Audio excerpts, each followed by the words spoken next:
The air in November was cold and dry. Outside the funeral home, the American flag hung at half-staff, swaying without a sound. People lined up in silence from the parking lot. There were no conversations, only the soft sound of dress shoes on pavement and coat fabric brushing against the winter air. Ethan was 9 years old. His black tie was too tight around his neck. His mother had tied it that morning, but he didn't ask her to loosen it. The tightness felt like proof that this was real. Because if it were a dream, it wouldn't hurt this much. The casket was positioned at the front of the room. Dark walnut wood, polished and still. And on top of it, folded with careful precision, was a deep navy uniform. Ethan recognized it immediately. It was the uniform his father wore every morning before leaving for work. The one Michael would stand before in the hallway mirror, fastening each button slowly, as if the act itself carried meaning. Every time Ethan saw that uniform hanging by the door, he knew Dad's going to work today. That uniform was the signal his father was leaving. And now, that same uniform was resting on top of his father's casket. Ethan stood still, gripping his mother Sarah's hand as tightly as he could, and stared at the folded fabric for a long moment. Then he looked up and asked quietly, "Mom, why did Dad go wearing that?" Sarah didn't answer right away. She closed her eyes for just a second, then looked down at her son. Her eyes were rimmed with tears that hadn't fallen yet. And in a voice so quiet it was almost a whisper, she told him.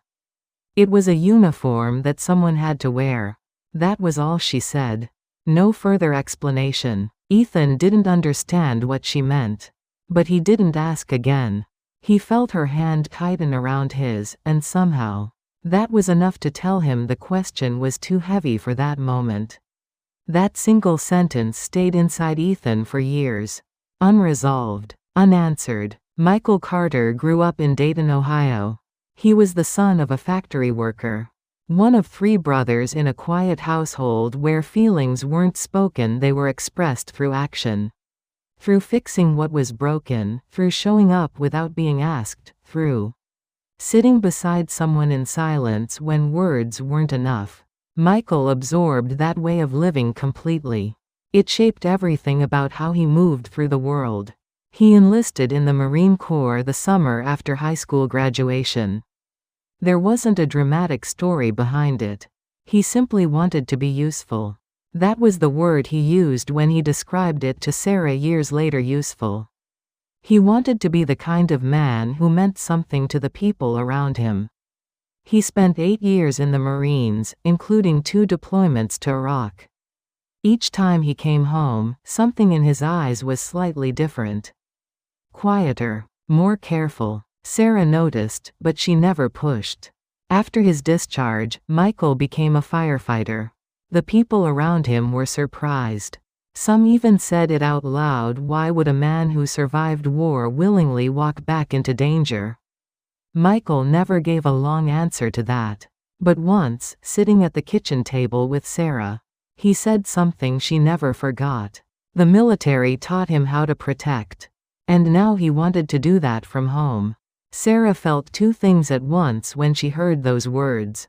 A deep pride. And fear. Ethan was born 2 years after Michael joined the fire station. The night he first held his son, Michael was quiet for a long time. He just looked at the baby. Then he turned to Sarah and said the boy had very small hands. That was it. But Sarah told Ethan years later that she had seen something new in Michael's face that night. Not fear, not joy exactly. The expression of a person who has just discovered something irreplaceable, and is suddenly very aware of how fragile it is. The father Ethan remembered was not a hero in the way stories describe heroes. He was just a father. He made pancakes on Saturday mornings and let the kitchen get messy with batter. He taught Ethan how to oil a baseball glove, pressing the leather until it bent without resistance.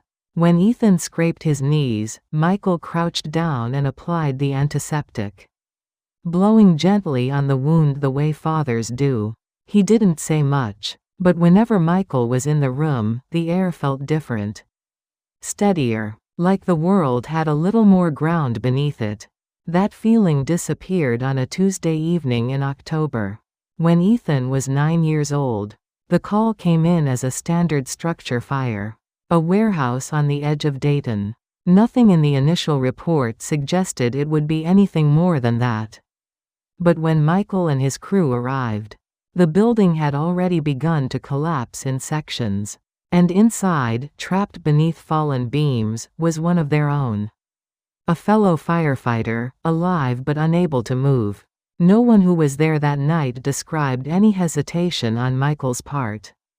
The accounts from surviving crew members were consistent. He checked his gear, he adjusted his mask, and then he walked back into the smoke. The trapped firefighter was pulled out alive. Michael did not come out. Sarah received the call at 10 o'clock that night. Ethan was asleep on the couch, the television still on but the volume low. Sarah stood in the kitchen after hanging up the phone, and didn't move for a long time. She sat down on the floor with her back against the cabinet. Knees pulled up, both hands flat on the tile. The television flickered in the next room. Ethan's small chest rose and fell in sleep. Sarah sat there in the quiet, trying to find where grief was supposed to come from. Because it hadn't arrived yet. It was still just silence. She woke Ethan before dawn. She sat beside him and spoke slowly. She told him that his father had gone to heaven that night. Ethan looked at her for a long time without speaking. He looked at her swollen eyes. And then he understood that this was not a dream. The weeks after the funeral passed quietly. But they were heavy in the way that grief makes everything heavy without announcing itself. Sarah took a job at a supermarket checkout counter. Ethan went to school. The rhythm of daily life continued on the surface: mornings, meals, evenings. But there were spaces in the house that nothing could fill. The chair at the kitchen table. The left side of the couch. The shelf by the front door, where Michael's keys used to land with a familiar sound every evening. Michael's name came up less and less inside their home. Not because it hurt too much, though it did, but because saying it changed the temperature of a room. The air would shift. Sarah's hands would slow. Ethan's breathing would catch for just a moment. So they learned to live around the name. The way people learn to walk around something they cannot move and cannot look at directly. Ethan grew quieter as he moved through middle school. He pulled away from friends. He spent more time alone in his room. His teachers expressed concern, and Ethan told them he was fine. He was not fine. He simply didn't have the language for what was wrong. And so he kept it inside where it could not be questioned. What had begun as grief slowly became something with sharper edges. Every time a news story called Michael Carter a hero, Ethan felt something uncomfortable stir inside him. The word seemed to place his father at a distance. As if Michael belonged to everyone now, to the city and the country and the story, rather than to him. Ethan didn't want a hero for a father. He wanted his father to come home. He wanted the smell of pancakes on Saturday mornings. He wanted the sound of keys hitting the shelf by the door. A question took root inside him and refused to leave. Why had his father chosen a stranger over his own family? It had no answer. And questions without answers have a way of turning slowly into anger. And with that anger came guilt because, somewhere, Ethan had learned that you were not supposed to be angry at someone who died doing something brave. But feelings don't follow the rules we're taught. They arrive on their own terms, and they stay as long as they need to. By the winter of his senior year of high school, Ethan had been carrying all of it for nearly a decade. The grief, the anger, the guilt about the anger, the love underneath all of it, too large to look at directly. There was a document on his desk that he had neither signed nor thrown away. It had been sitting there for 3 days. A United States Marine Corps enlistment application. Every time Ethan looked at it, something complicated moved through him. The memory of his father. The folded uniform on the casket. The words his mother had spoken at the funeral. It was a uniform that someone had to wear. One evening, he picked it up and carried it downstairs.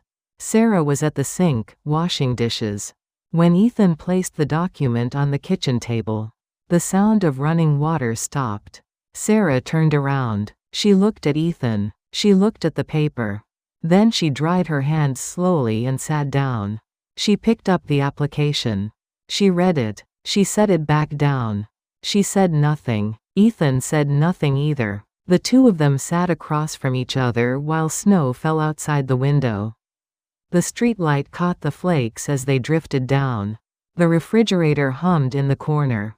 Sarah's expression was unreadable, not angry. Not sad, just the face of someone who has been thinking about something for a very long time. And has not yet reached the end of it. Eventually Sarah stood, returned to the sink, and turned the water back on. The application remained on the table. Ethan looked at it. The snow kept falling. The story continues in part 2. If you'd like to stay with us for the rest of Ethan's journey, please subscribe and turn on notifications. Thank you for listening.